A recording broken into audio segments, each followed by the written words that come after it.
दोस्तों, मैं ज्ञानमती त्रिपाठी अपने यूट्यूब चैनल पे आपका स्वागत करती हूँ। आज मैं आपको एक सोहर गीत सुनाने जा रही हूँ। आपको अच्छा लगे तो कमेंट में ज़रूर बताना।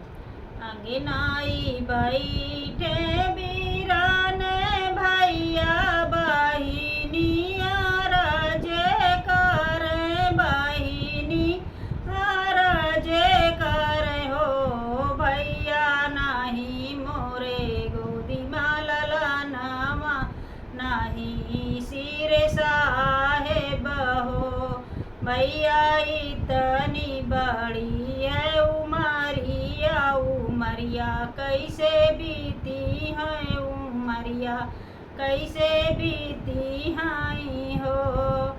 अंगना में ठाड़े बीरान भैया बहिन के समझाई हो बहिनी धीरे धरो मन धीरे हमाहूँ कुछ करे बे हमाहूँ कुछ करे बई हो। बहनी तो हरी ने भाऊजी गर्भ से लालाने हमरे होई है हो बहनी जो हमरे होई है लालानामा हम तो हैं दाई दे बे हम तो हैं दाई दे बई हो। 8 महीना के लागत नमाए के बीतत हो बहनी भाऊजी के भैले ललनवा आंगनवा उठे सोहर हो बहनी भाऊजी के भैले ललनवा आंगनवा उठे सोहर हो। बाहर से आमाए पियावा तो रानी से बोलाई हो रानी दई देती गोदी के ललनामा बहिनी दई आइत हो रानी दई देती गोदी के ललनामा बहिन के दई आइत हो।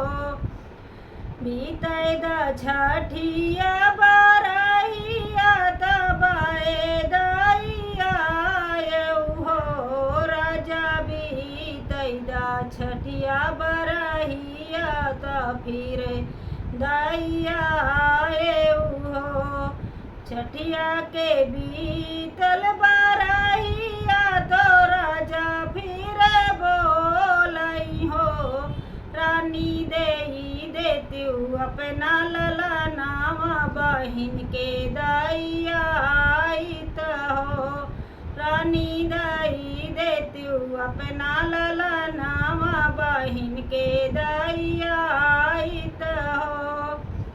रानी जो बोलाई राजा से सुनो मोरे राजा हो राजा नहीं देबे अपना ललनावा करे जवा महूक उठे हो राजा नहीं देबे अपना ललनावा करे जवा महूक उठे हो।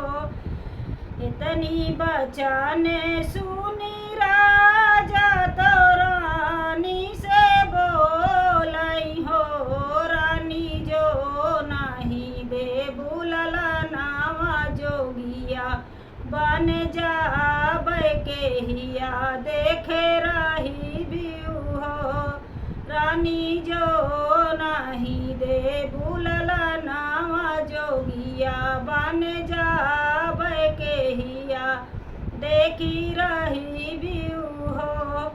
जो तू राजा जोगिया बन जाई हो नैहरे चले जाई बे नैहरे चले जाई बे हो राजा लाले ना के करबे देख भाले नहीं देख रहू बे तो हाय बिसरऊ बई हो राजा लाले ना के करबे देख भाले